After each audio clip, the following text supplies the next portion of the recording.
Welcome into the Fantasy Football Diagnostics Podcast, where we provide you with your weekly diagnosis of everything fantasy football. Whether it's season-long leagues, dynasty, DFS, or sometimes even IDP, we got you covered all year long.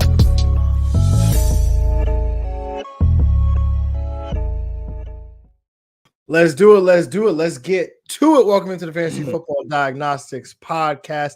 It is Thursday, December 7th. I'm your host, Jon Jeune, and of course, wouldn't be much of a show without my guy, Greg Pennamon. Greg, how you doing, man? Doing well. Doing all right, man. Got this Thursday night game tonight. I'm trying to solidify my get money lineup as we speak. As coming off a fresh win when you thought you were confident. You had the confidence there. But 2-win Tyreek. That's all I need. That's why I did it, yo. That's all I need. So doing that. Hopefully get a good football game tonight, or I definitely will be all on those two NBA semifinal games in season tournament, baby. Let's go. Oh man, here you go with the basketball talk again. In Vegas, yo, woo, event. Oh, I saw the funniest tweet where it was like, it would take like 12 defenders to stop Jordan from averaging 70 with a free trip to Vegas and $500K on the line.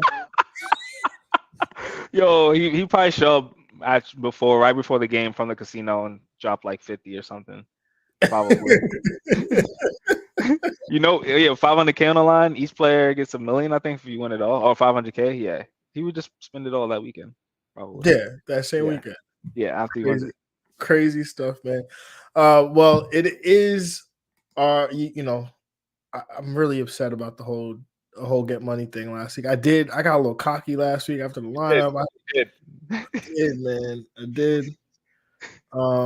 But I was hoping Jalen Waddle would be enough to offset that, and it wasn't, because as we talked about yesterday, he just hasn't had that boom. But today is Thursday, so we are not breaking down Thursday Night Football because we did that yesterday. So if you are watching live and you hadn't had the opportunity to watch that breakdown, definitely go back into the archives and find that. You can find that on the Fantasy Football Diagnostics Twitter page or X page at FF Diagnostics, or you can find it on YouTube, or you can also find us on Twitch. If you're listening on Apple Podcasts, Spotify, Google Play, definitely appreciate you. Just go ahead, rate, review the pod. Definitely goes a long way to help us out. But if you are here, then you know what's up. It is our game previews part 2, where we're going to break down all of those 4 p.m. games, the primetime games, as well as get into starts of the week. And as Greg alluded to before, play some get money. So, without further ado, let's just kind of jump right into it. Actually, there is one thing I do want to talk about. Greg, did you see Trevor Lawrence practice videos today? I didn't. I mean, so does that mean there are none because he wasn't on the field, or? No, he was on the field, and he was doing dropbacks, and he was throwing the ball, and it didn't look like he did not look like he was bothered by that ankle one bit. So, I mean, he did have that knee injury early in the year, and everyone was like, definitely he's probably not going to play. Man went out there and ran for like season high rushing yards, it felt like. So, he maybe health. Young, quick killer, maybe. See, possibly. Had a similar situation last year where he had a high ankle sprain and did not miss a game with it. So, we talked about that game yesterday. We broke it down. We talked about the possibility of Trevor Lawrence not playing. Does that change anything for you with the healthy Trevor Lawrence in a lineup? Yeah, definitely. I mean, Trevor Lawrence, I think was coming on. He, early in the season, majority of the year, I think up to week 10, week 11, he was kind of struggling a bit to get passing touchdowns and yardage, but he started to come on a little bit more. So I think it would have ETN's unaffected. Kirk, I think he's out anyway. So Calvin really, I think, still has that ability to get more of a boom with Trevor Lawrence, I think. Oh, you're on mute. Saw Zay Jones obviously more involved as well when Christian Kirk True. went down, so definitely would look to him as well. Also, Brees Hall did not practice 2 days in a row now. He has told reporters that he does expect to play, anticipate playing. So just something to monitor there. And then last but not least, uh, Najee Harris is expected to play today. So we talked about that one yesterday. Probably going to limit him. Probably going to expect like a limited production from him in that sense.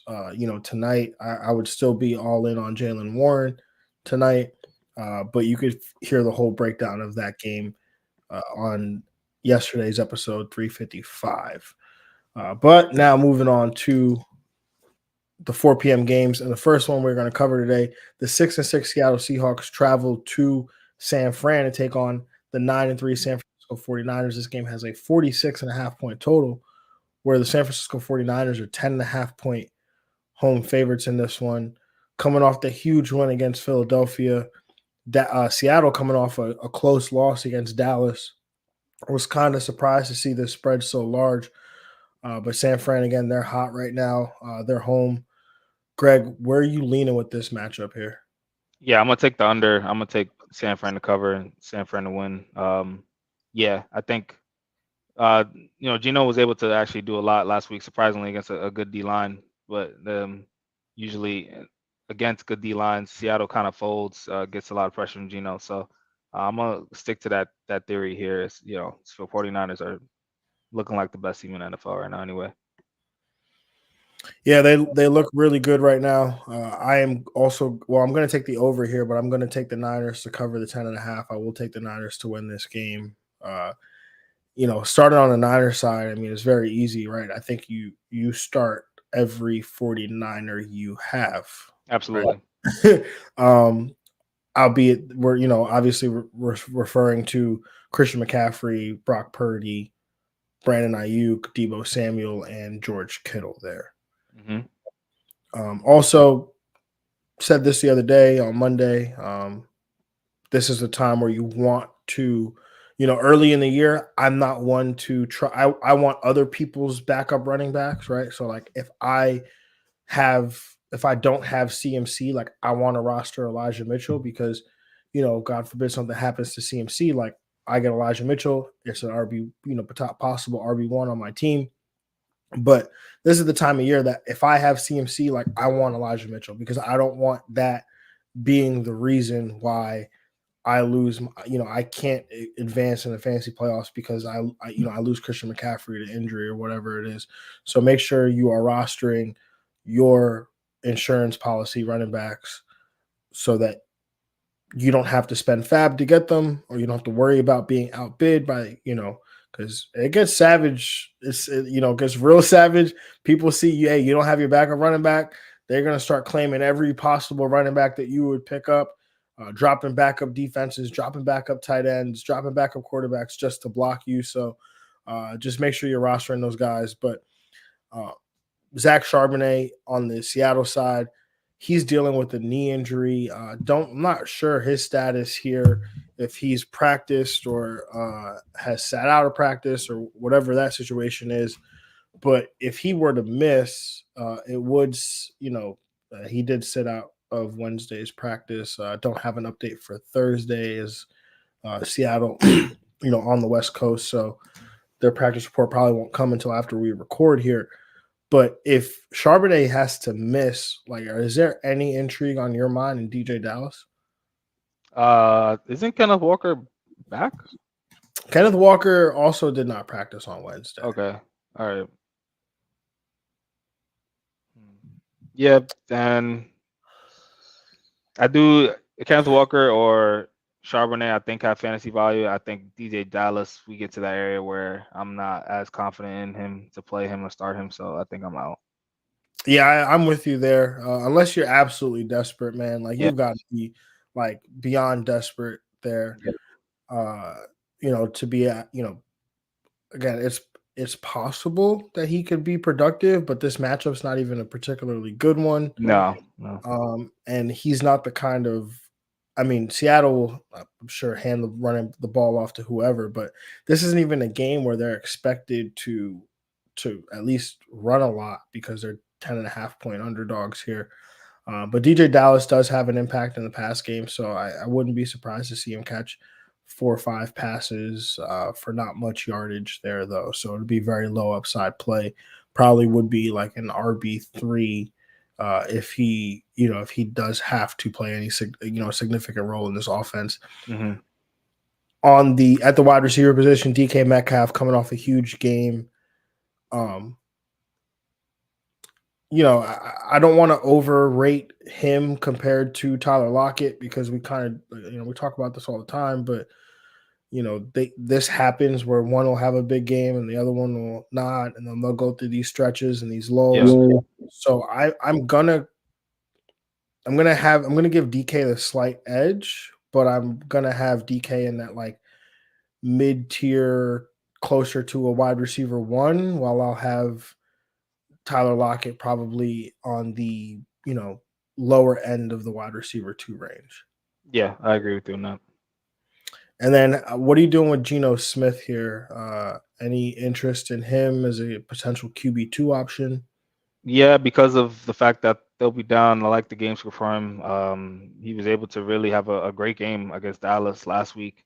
So I think he'll be able to get some yards and some passes out definitely to give you a top 15 week.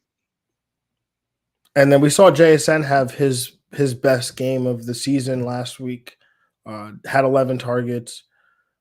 Was making a bunch of plays. Had a touchdown that they reversed it, man. But like, you could have made that argument that it could have gone either way there. So it could have been a much bigger day for JSN. How do you value him this week going into this matchup against San Fran? Do you think he has any appeal, or is he a guy you're just more interested in kind of stashing through the fantasy playoffs? Yeah, I'm in a stash mode for this matchup. If you need the win, I'm not reaching to start him. I think I will like a better matchup, where there's more of a shootout potential like last week. So yeah, I think you focus in on the top 2 guys. He's more of a wide receiver, deep league wide receiver 3 type guy. Yeah. Yeah, I mean, the next couple weeks though, matchups get pretty good. He's got Philadelphia in week 15. Yeah, it's nice. And he's got Tennessee in week 16, and then Pittsburgh Mm-hmm. even in week 17. So there are going to be some opportunities, specifically that Philadelphia one I'm looking at next week, where JSN could really make an impact there. Yeah. Anything else on this game, Greg, before we move on? No. The 6-6 Minnesota Vikings travel to Las Vegas to take on a 5-7 Las Vegas Raiders. This game has a 40.5-point total according to FanDuel Sportsbook, and the Minnesota Vikings are 3-point favorites on the road here. I will take the over here. I'll take the Minnesota Vikings to cover. I'll also take the Minnesota Vikings to win this game. Yeah, I'm gonna take the I'm saying over Minnesota to cover, Minnesota to win. Now, there was some talk that Josh Dobbs could potentially be replaced, heading into this matchup here, coming out of the bye. Kevin O'Connell, the head coach, has already confirmed that Josh Dobbs will be in the starting lineup this week. I'll anticipate that he'll be kind of on a short leash, which kind of scares me a little bit from a fantasy perspective. But how do you rate Josh Dobbs going into this matchup against the Raiders? Yeah, I mean, I like the matchup. As far as secondary, it's a decent sized matchup, and especially if he's getting Justin Jefferson back, I think he's on track to play. So that's definitely a good look for him to bump him up. Yeah, it's crazy how 1 week really changes the narrative. Like, he came in and seemed like he was this franchise savior for this year. Now he's like almost questioning for his job. But yeah, hopefully he can get it done for QB2 day. Yeah, that's kind of where I have him as a QB2. I think there is the risk there, like I said. Threw 3 interceptions in his last game, which not all of them were his fault, but Yeah, there's some tip balls. Yeah, some tip balls. But Kevin O'Connell did talk about one of the things that he mentioned, because he's not stupid, right? He understands that some of these passes are tipped and things like that. But the part that maybe we don't see on, from our purview is the timing of the offense, and that was something Kevin O'Connell had talked about, that there's a certain timing and rhythm that they expect, and he kind of alluded to those interceptions, even though they're tip passes, that they they weren't specifically getting there at the time that they were supposed to. So maybe there is an element of that, but the fact that they're going to back to Dobbs means they at least, think he's the best guy right now. So I do like the matchup. The Raiders allow the 13th most fantasy points to the quarterback over the last 3 games. So I do think Dobbs can finish as at least a high end QB2. You did mention Jefferson's coming back. Was practiced in full on Tuesday and Wednesday. So it seems as if things will be, things are looking up there for Justin Jefferson here. Sorry, not did I say Tuesday and Wednesday? Wednesday he practiced in full. But things are looking up here for Justin Jefferson. How do you rank him in his first game back coming from the hamstring? And the Vegas Raiders, 9th most PPR points to the position over their last 3 games. So definitely a plus matchup here for Jefferson. Yeah, absolutely. You slot him in. He's one of the rare talents in this league where you put him right back into where you expect him to be. I think at the very least a mid-tier wide receiver one. So I'm expecting him to get targeted, early and often. I think that's the best thing for Josh Dobbs if he wants to, keep his job and to make Jefferson, make him look good, make each other look good. I think I would get it to my best player.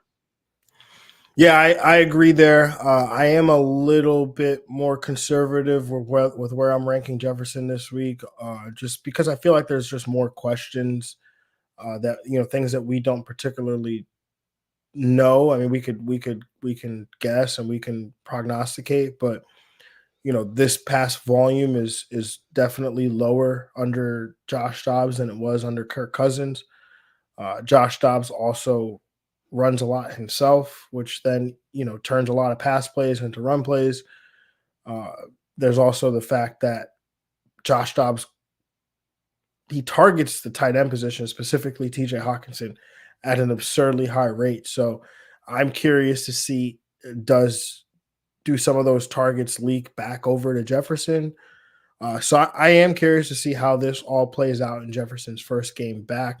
I don't have any concerns about load management here or re-injury. They kept him out for the maximum amount of time that they possibly could, and he said he was not coming back unless he was fully healthy, regardless of what the Vikings or fantasy players, whatever.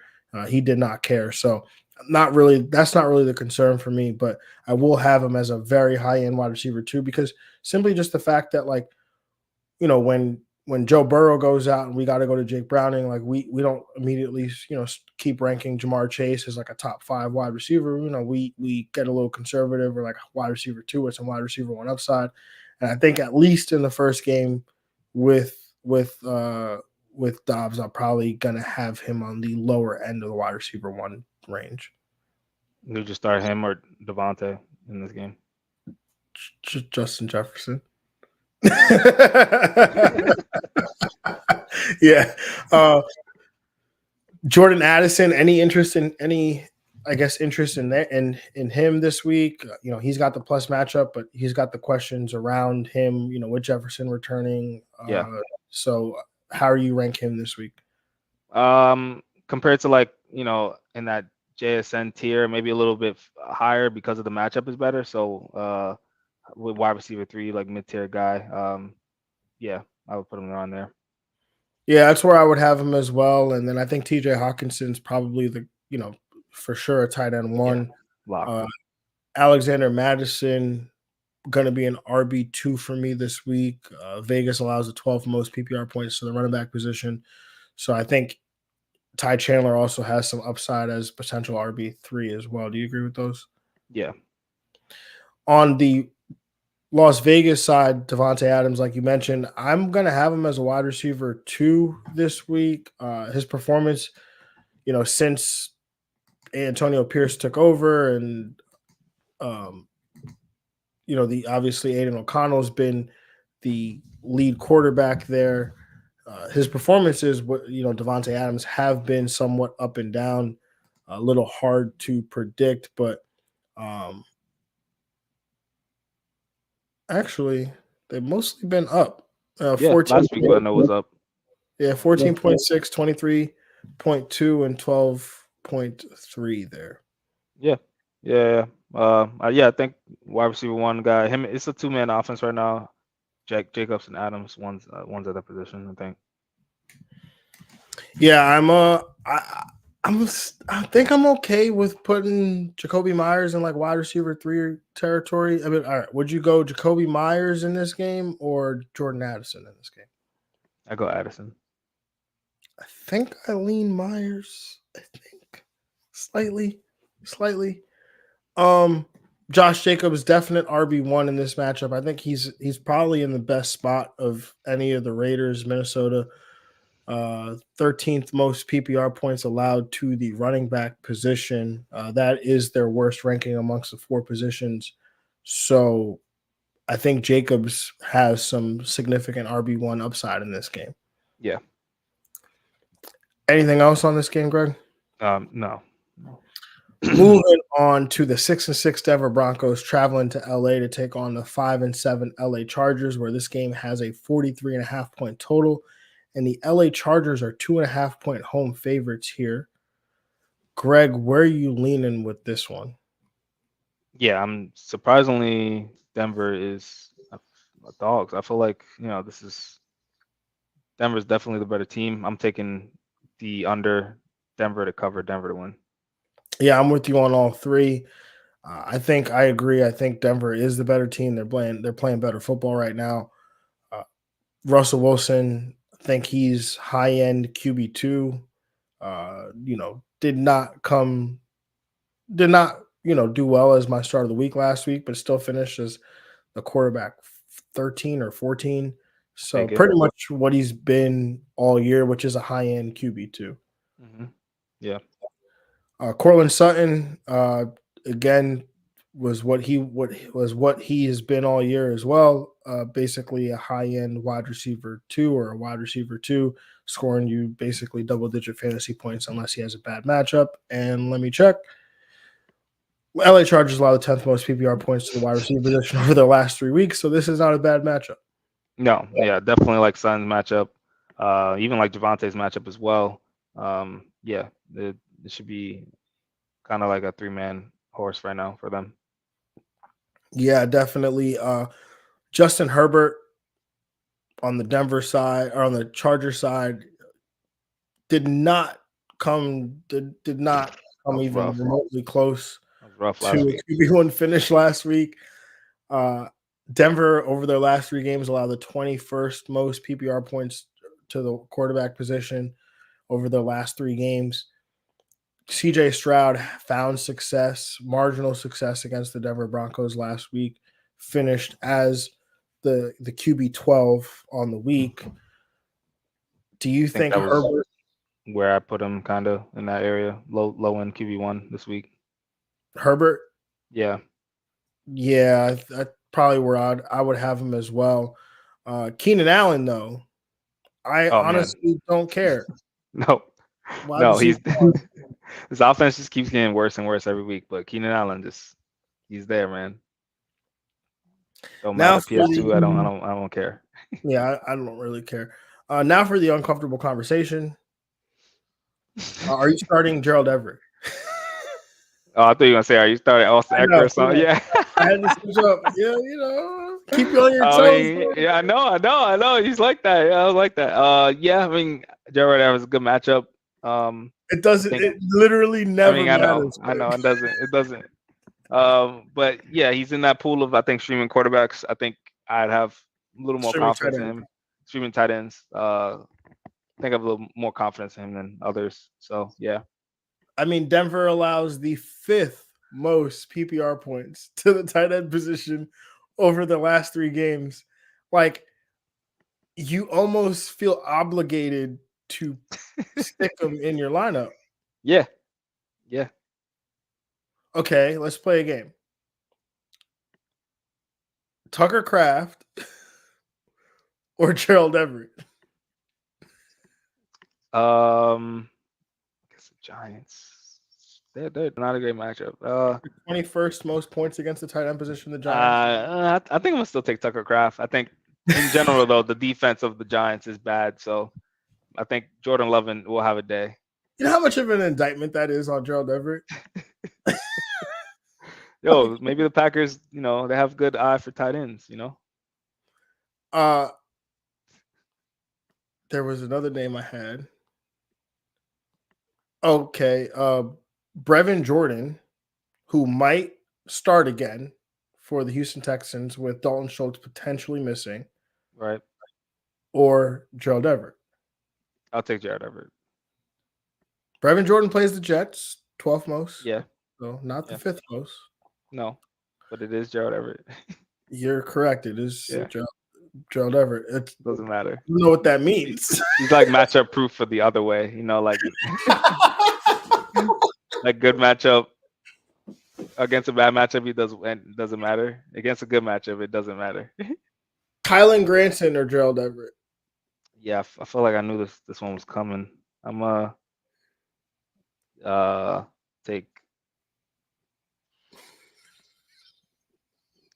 Gerald Everett.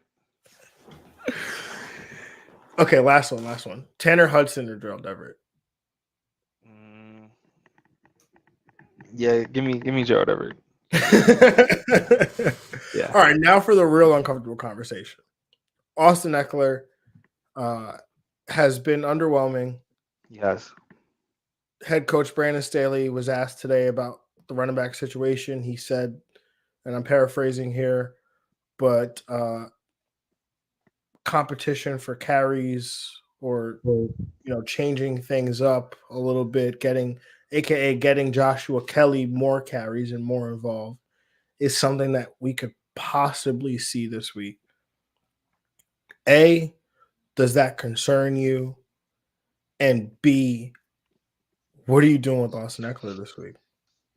That doesn't concern me. I mean, Joshua Kelly's had his chance in injuries and other cases where he's gotten carries, and he really hasn't done anything in his career yet. So I'm not worried that he'll be productive with them enough to take away touches from Eckler in the long run. But yeah, Eckler hasn't been definitely what you drafted him as, which is your number one first round pick.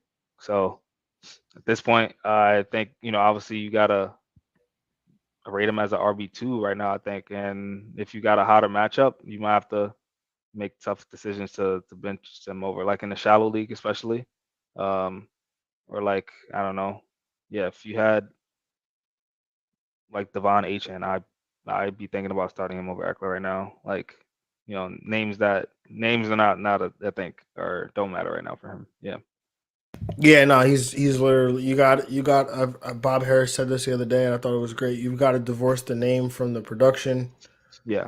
The name, basically just Austin Eckler has not been good, and so we literally have to start thinking about like it doesn't matter if Yahoo says he's projected for 18 points, like he's not going to get it.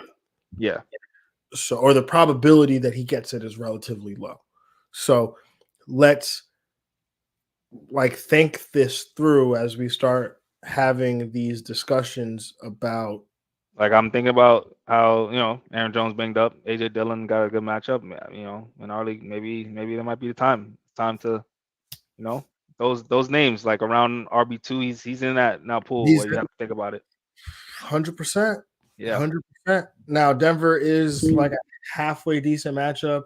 23rd most PPR points allowed to the running back position, so they're actually getting much better in that department there. So yeah, definitely something that we'll have to consider, man. And the thing about Eckler too is that you used to be like, oh well, he'll catch like 8-9 passes. balls. Yeah, and that might actually end up working well. Well, over the last, he caught 2 last week, 5 the week before, 2, 4, 2, had 7 against Chicago, 1, 4, and 4. That's the whole year. The whole year. That's crazy. One game over 5 receptions. That's crazy. And only every other game outside of just these two games has been 4 or less. I feel like that was his number one attribute. I wasn't even thinking about his rushing when you draft him in the first round. Like, oh yeah, he's about to get like almost over 100 receptions easy, and yeah, get close to like 600, 800 yards receiving. So yeah, it's tough. Yeah, man, it's very tough there. So, yeah, I mean, what last year caught 107. The year before that caught 70. So far this year, through 9 games, he's caught 31.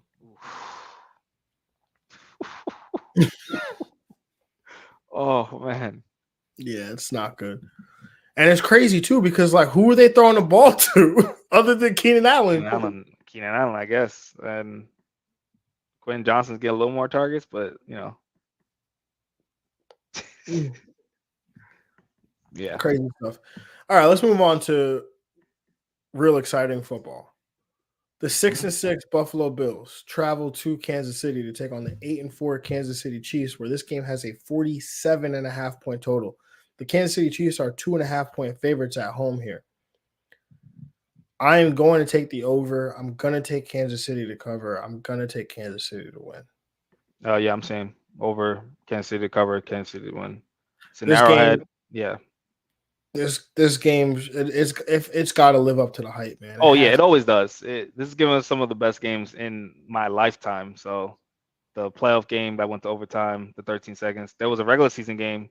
Kansas City got it done in quicker time. Got a field goal at the end before halftime. Yeah, this is what we thought was going to be like, Manning Brady for like 10 years until Burrow came in the league. Yeah, until Burrow came into the league, and yeah, man, it's been pretty fun times watching these two teams take off, face off, and a good football game that should not include the Philadelphia Eagles. Yeah, finally. Hey, man, Monday night was pretty good, though. I don't know.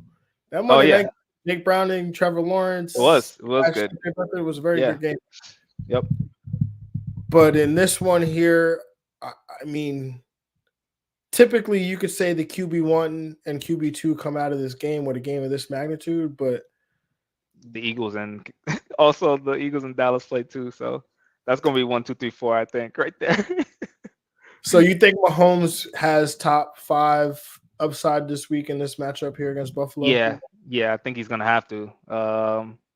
Defense will give him some chances. They definitely going to get like a pick on Allen, but Allen's still going to put up. Allen's going to give a pick to the defense. Yes, he's going to give a pick to the defense, but he'll get like, I think 3 total touchdowns, something like that. It's gonna be. We both got the over, so yeah, Mahomes gonna have to make it happen. Especially if Pacheco's banged up too. Yeah, Pacheco missed practice today with a shoulder injury, so definitely something to monitor there. Clyde Edwards-Helaire is widely available. He's just sitting there on waivers. I checked a couple of leagues, trying to see if I could add him. I didn't have the roster spots to add him this week, but he's 94% available. Because he's had this chance and he just but I would take a stab at him if he's that available for free. I mean, look, he's that available. There's potentially no Pacheco. We already know Jerick McKinnon is banged up. Yep.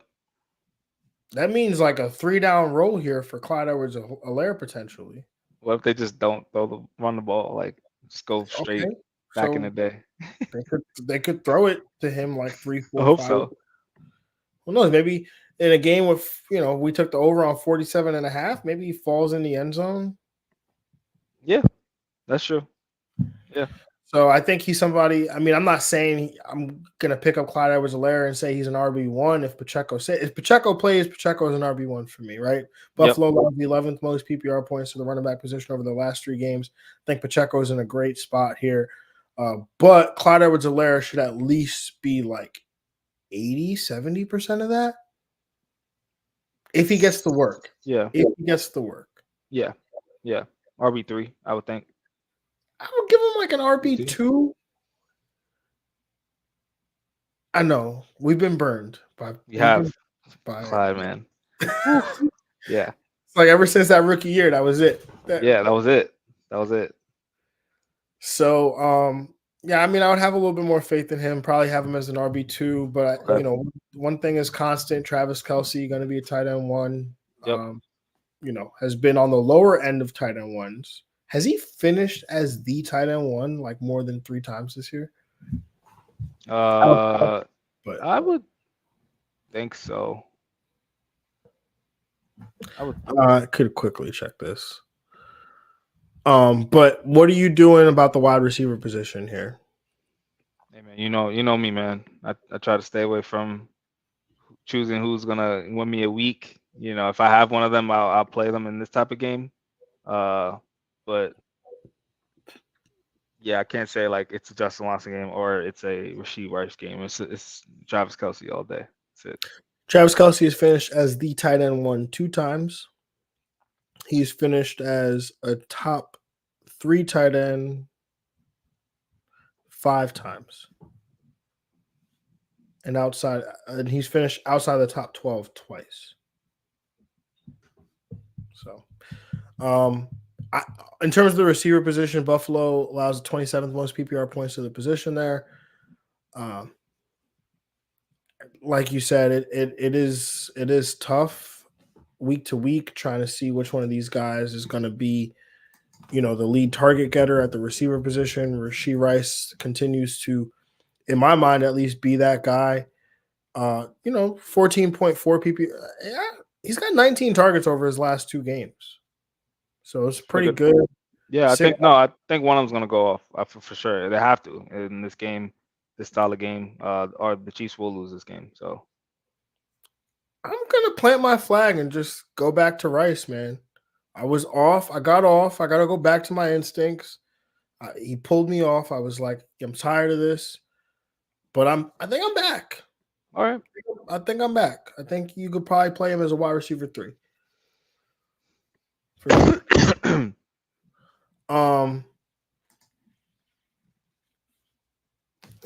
On the Buffalo side, though, we already talked about Josh Allen being a QB1. Dalton Kincaid has himself a rough matchup as well, but I don't know if that matters for me. I think not in style of game. Kincaid, Diggs, I think are still both locks, and James Cook. What about Gabe Davis? Big game Gabe. Gabe.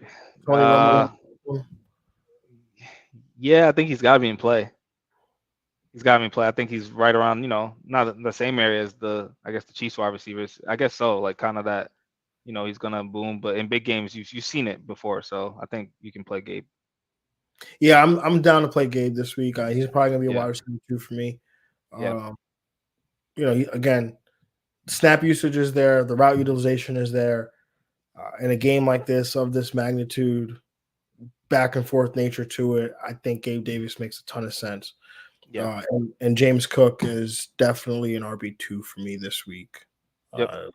The usage under Joe Brady has been pretty good here, so I would like to continue to expose myself to that.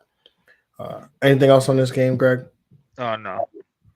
Moving on to another one that should be a good one, man. The 10-2 Philadelphia Eagles travel to Dallas to take on the 9-3 Dallas Cowboys. This game has a 52.5 point total, where the Dallas Cowboys are 3.5 point favorites at home here. I'm going to take the over here. I'm going to take Dallas to cover. I will take Dallas to win this game. Yeah, I'm going to take the over. I'm going to still take Philly to cover, Philly to win.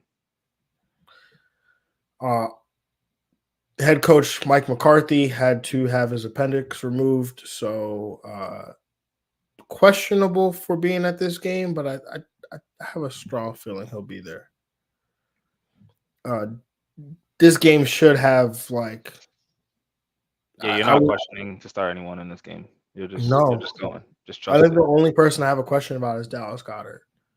Yeah, and like even him, I'm just gonna start. Like unless you have other options, like in our league, we have Jake Ferguson and we have Dallas Goedert. Like there's no sense in benching Jake Ferguson for Dallas Goedert, like when you consider all the different variables at play here.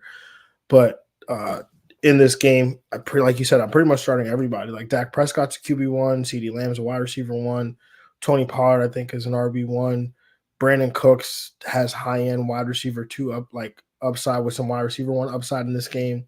Jake Ferguson's a tight end 1, and let's talk about the matchups too. Philadelphia allows the most fantasy points to the quarterback position, second most to the wide receiver position, 14th over their last 3 games to the running back position, and 13th to the tight end. So they're pretty much, top 14.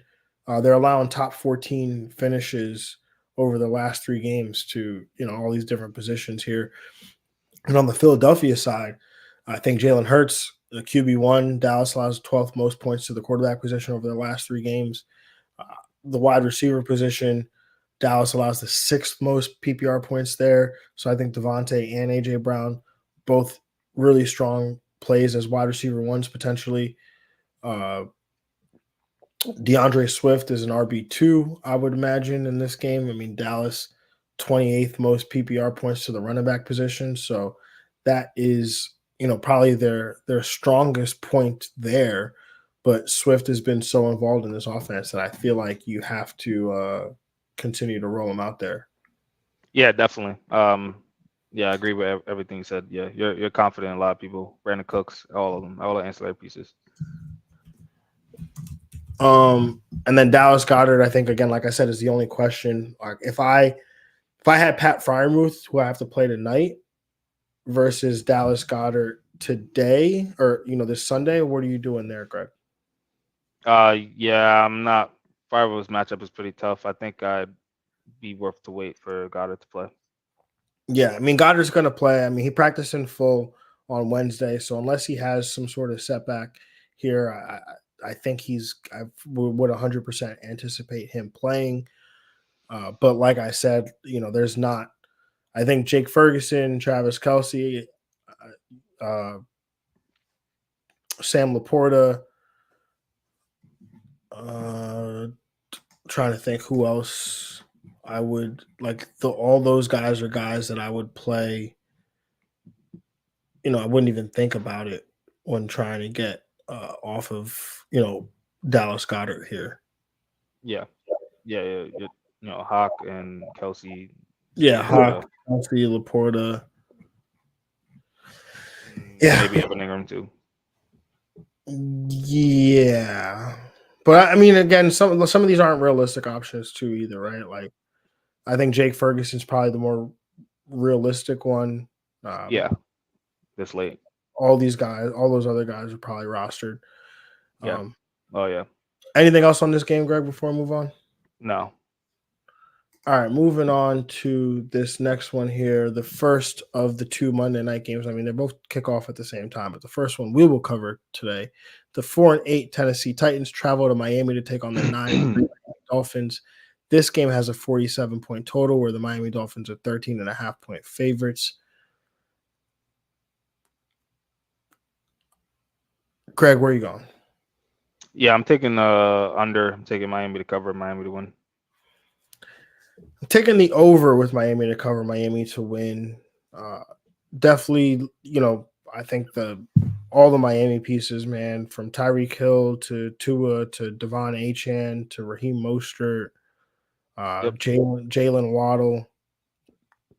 Devon Achane, though, Raheem Mostert. I mean, how do you rank those guys this week? Yeah, I think they're all ones at the position. I think, especially in big spread games, Achane even has more of a boom, so you can even make the argument he has RB1 upside. So, yeah, I'm all in in them. Yeah, I would probably rank Achane slightly ahead of Mostert here, but I'm all in on all these Miami pieces. On the Tennessee side, though, I feel like it's really just D-Hop, and then Derrick Henry's in a tough matchup, but I think he's earned the right to be played, but he's kind of like a little bit better than Austin Eckler in terms of like I'm more confident in his ability. It's more of just like the game script and the situation around him that I'm questions about. But he's an RB2 for me this week. Yeah, I think low on RB2. I think I'd be If you have depth issues, though, I'd be willing to play Tajay Spears in this matchup. Yeah, I would be willing to play Tajay Spears as well. I mean, this game seems like it's one that is conducive to him, being involved in the pass game and making a lot of plays, being on the field a lot. Yep. Anything else on this one, Greg? No. Moving on to the second Monday night game.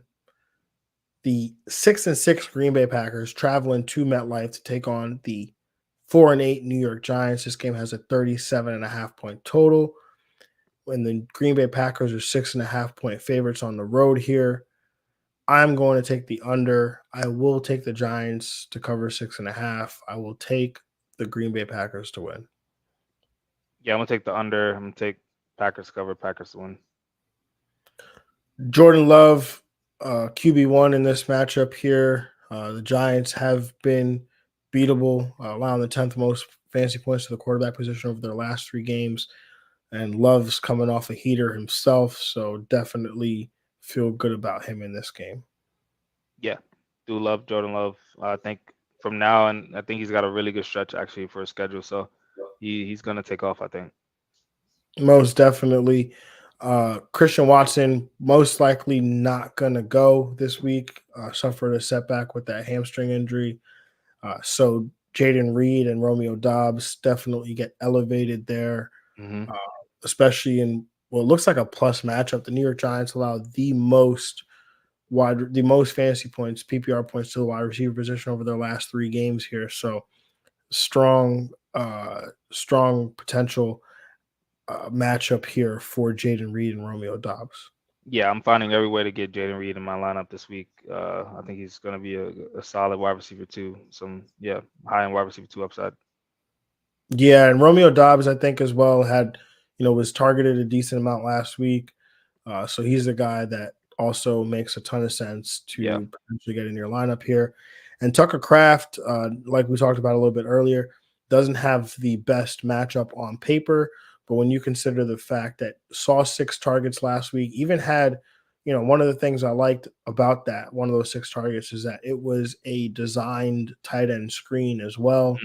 So they are working to try to get him opportunities. And his role is no different than what Luke Musgrave's role has been in this offense. And so I think, he'll continue to be out there, and especially with Christian Watson potentially having to miss this game, there's more targets available to a player like Kraft. Yeah, I agree. Saquon Barkley on the Giants side, probably the Giants piece that you want to play the most, I completely missed A.J. Dillon. A.J. Dillon, like you said, strong matchup here. Giants allow the 5th most PPR points to the running back position. I have A.J. Dillon as a very strong RB2 here. Yeah, I would think of the guys that's most likely going to score a touchdown. I think A.J. Dillon's got to be up there at that list. And then Saquon Barkley, like we talked about, or like I was starting to talk about, I think he's an RB1 in this spot. Green Bay does allow the 20th most PPR points to the position, so definitely, that's one of their strengths there, but not afraid to go through the, basically what is the engine of this Giants offense. Absolutely. The engine, the oil, seatbelt, the wheels, everything. Most definitely, man. And then Tommy DeVito, Tommy Chicken Cutlets, QB2 this week. I mean, the Giants, the Green Bay Packers allow the 9th most fantasy points to the quarterback position over the last 3 games. So Tommy DeVito's kind of in a good spot this week. I mean, who are you gonna start him over? No. I mean, you could be in a 2 quarterback league. Yeah. Maybe you lost Sam Howell. Maybe you don't have no Saleh, no Sam Howell, no Kyler Murray. Yeah. Kenny Pickett just lost to injury, so could get some Tommy Chicken Cutlets, man. Crazy. Pride of Don Bosco, man, just out there. Jalen Hyatt, though, that's an interesting conversation to have. Man had his first 100-yard game 2 weeks ago before the bye, and now gets a matchup against the Green Bay Packers, 13th most PPR points allowed to the position. I think this is a great spot here for for Jalen Hyatt, who, if I could find a way to get him on my roster, not to start him. I mean, I will start him out of desperation if I have to, but if I could find a way to get him on my roster, I definitely am trying to do that. I have no comment on. I feel like I don't believe in any John Jeune to give me 2 consistent games in fantasy. Like we've been here it before. Like that Arizona game, amazing. You know, then they had a good game against Washington, amazing. Then that was, this is not a good offense. Rookie after the bye week. He did well before the bye week, so I guess I know. So he did well before the bye week, and then maybe they go into the bye week and they review all the things and the numbers, and they're like, "Wow, this Jalen Hyatt guy that we drafted in the 3rd round is pretty good. Who knew?" Yeah, yes. I mean, every quarterback not named Daniel Jones, all the quarterbacks have looked better than Daniel Jones, so maybe it was him and getting the ball, making them look like a real offense. Yeah. Well, I also have a problem that they just didn't play him for the longest time, Jalen Hyatt. Yeah, you're right. He wasn't on the field a lot. So to me, that was part of the problem there. But if I just quickly look and see how his, maybe his utilization might have changed.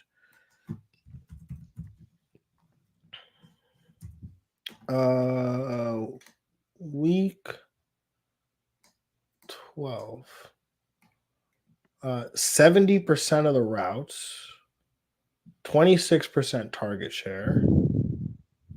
That's, pretty good when you compare it to the first 11 weeks of the season, 54% of the routes and a 7% target share.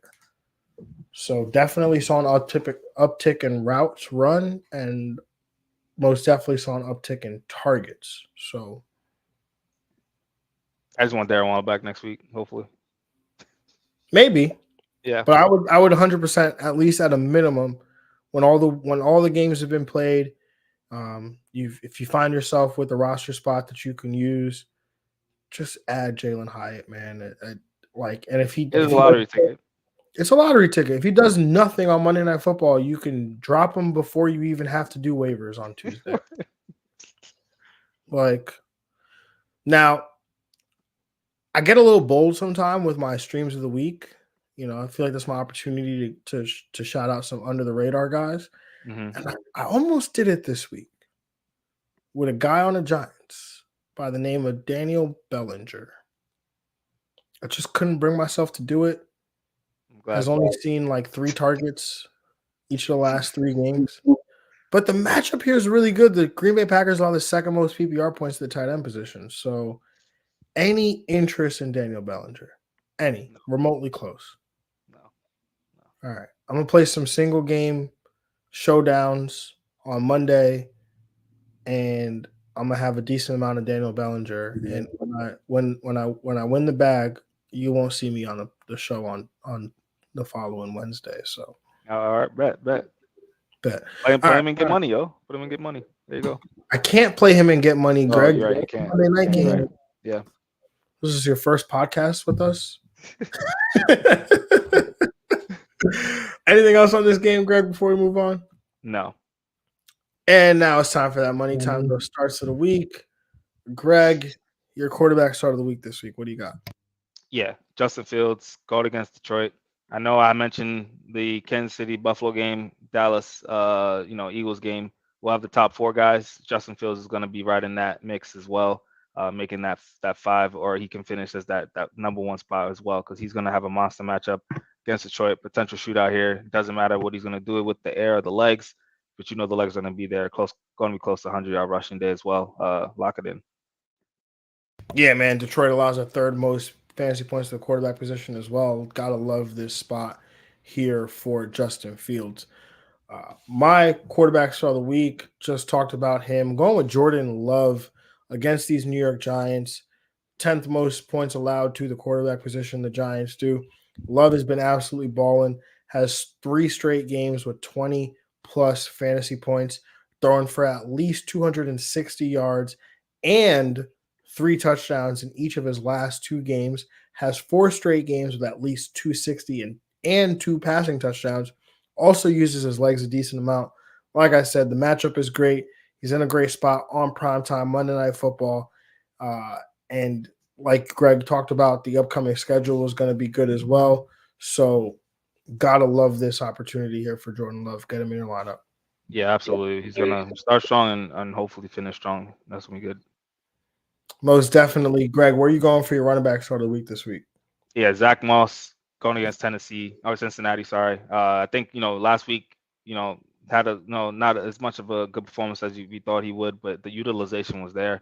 Played on 94% of snaps. He got over 20 touches as well. So I think that's going to be similar here, and he's going to do a lot with it in a solid matchup against Cincinnati, and also possible another high scoring game. Yeah, man, and I'm subscribing to the fact that he might have been nervous in that first matchup. You know, being used to being the backup again. So this second game, the backup always does a little bit better. So Sure. gotta love this one here. My running back start of the week, I'm going with Bijan Robinson, gearing up for a fantasy football playoff run here.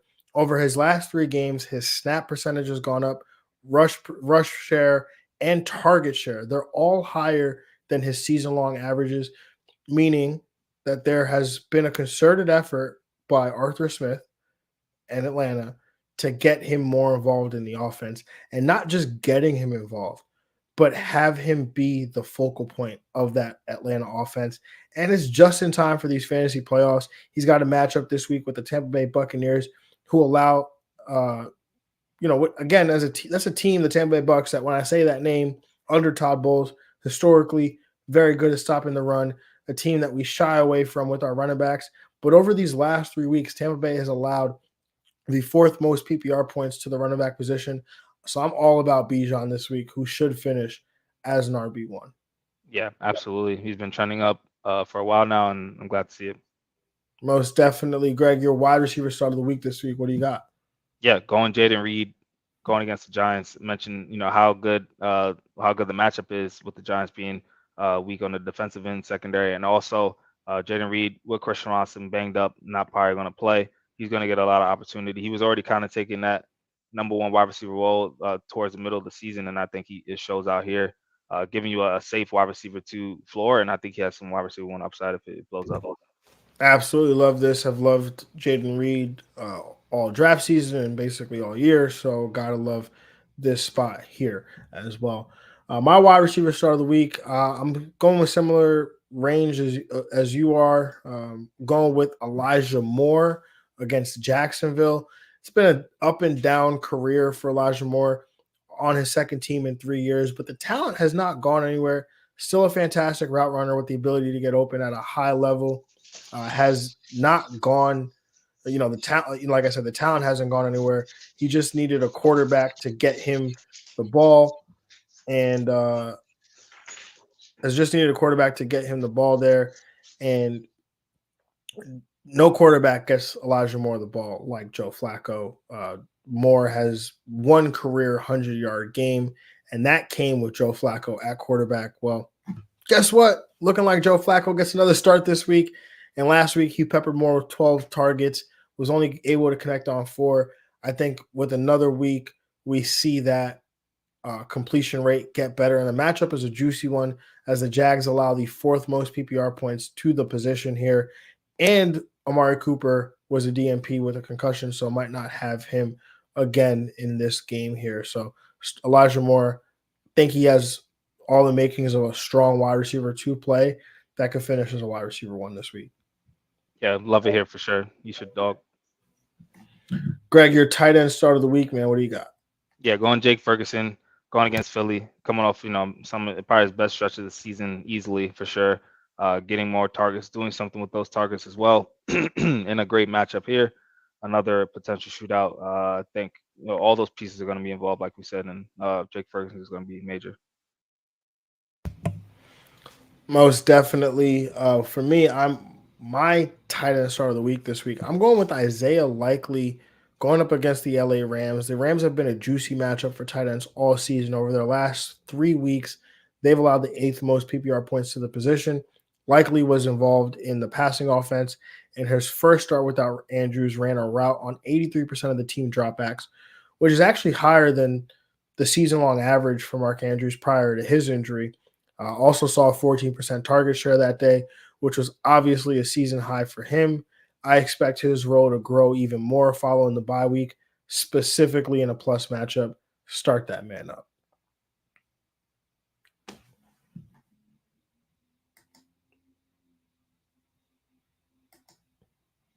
Sorry, Greg, you got muted there for a second. Oh yeah. Love it for Isaiah Likely for sure. Most definitely.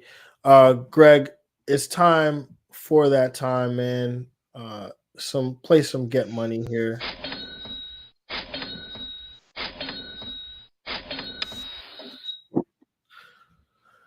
All right, Greg.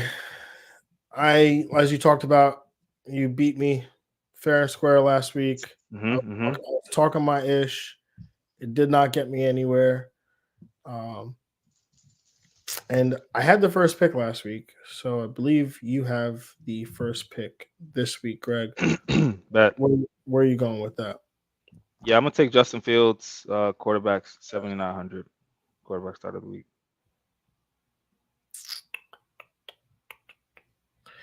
I'm going with your running back start of the week and Zach Moss, 6,800 going up against Cincinnati. Tough. That was in my lineup for sure. Good price, but yeah, I'm gonna take David Montgomery, 7,600 RB1. Gonna take Kyron Williams, 8,800 going up against Baltimore. I'm gonna take as my wide receiver one, Michael Pittman Jr., 8,000 going against Cincinnati. In that same game, I'm going with Joe Mixon, up against Indianapolis, 7,200.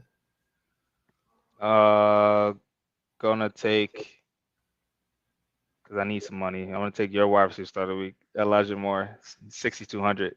So, I really don't like you right now, bro. You took Zach Moss. I think it's 1-to-1. He's 6,200. I really don't like you right now, bro. Like I really don't like you right now, bro. Oh my god. I really needed him because he was making something work for me. Yeah. Wow, I can find someone for. All right. I'm my tight end. Oh man, I really don't like you, bro. I'm taking Dalton Kincaid, 5,800. At my second RB, I'm gonna take James Cook, 6,600 going against Kansas City. Oh, okay, bet. Oh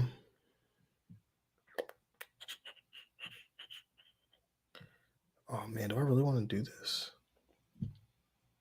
Okay. Sorry, I just switched a lot of stuff up. As my first wide receiver, I'm going to take Gabe Davis, 6,800, going up against Kansas City.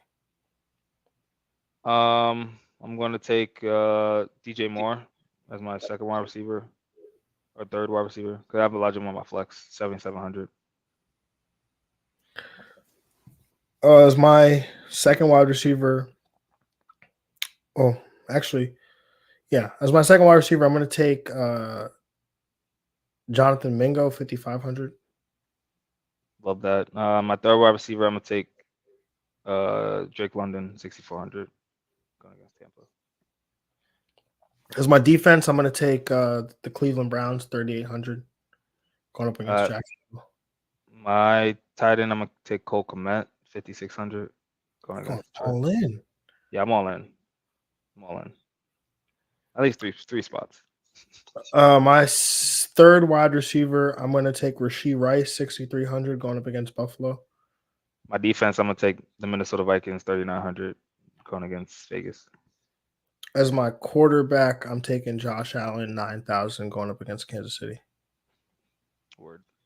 Yeah. All right, Greg, read it off. Justin Fields, 7,900, going against Detroit. David Montgomery as my RB1, 7,600. James Cook, RB2, 6,600. Michael Pittman Jr. 8,000 at the wide receiver spot. DJ Moore 7,700. Drake London 6,400 at the third spot, wide receiver spot. My tight end Cole Kmet 5,600. Elijah Moore at the flex 6,200, and Minnesota Vikings defense 3,900 going against Vegas. Crazy part is as soon as I took Mixon, I was like, "Oh man, Greg's about to take Elijah Moore, isn't he?" And you freaking did. My quarterback is Josh Allen, 9,000 going up against Kansas City. At running back, I got Kyron Williams, 8,800 going up against Baltimore. My second running back, I've got Joe Mixon, 7,200 going up against Indianapolis. At wide receiver, I've got Rashee Rice, 6,300 going up against Buffalo. I got Gabe Davis, 6,800 going up against Kansas City. Jonathan Mingo is my third wide receiver, 5,500 going up against New Orleans. Dalton Kincaid at tight end, 5,800 going up against Kansas City. Zach Moss, 6,800 going up against going up against Cincinnati. And then the Cleveland Browns defense, 3,800 going up against Jacksonville. And hopefully my lineup is worthy enough to beat yours, Greg. Because I hope so, man. I'm starting to getting that separation again. So hopefully I can close out early before week 18 is even a thing, you know. Anyways, y'all, have a good one. Greg, anything you want to say to the people before we close this out? Last time you will talk to them as a 30-year-old man. This is true. Hopefully, we get more wiser, more fantasy data. Hopefully, everyone gets the win that they need to get into the playoffs in majority of formats. Hopefully, get some really good football this week. I think so. So, yeah, I'm excited. Yeah, man, I'm also excited. Should be some good football. Those afternoon games, man, really good games there. The Sunday night game, also a really good game. And it's great that they put two really boring games on Monday Night Football that no one really could watch them and care about them, because there might be a lot of points and fantasy implications and all these things, but the actual quality of the games. I like that Giants Green Bay one. Yeah, you can see some Jordan Love. I think people are still excited to see what he is as a quarterback. It's crazy. The man has the same exact record, I think, coming into last week. Same exact record, same exact touchdown, same everything. It's insane. Yeah. Crazy stuff, man. But everybody, y'all, have a good one. We're out of here. Greg, I know I'll talk to you, but I'll say it live on air. Enjoy your birthday, my brother. Appreciate it, yes, sir. Everyone, we will talk to y'all on Monday. We'll recap week 14. Have a good one. We are out of here. Peace. Out.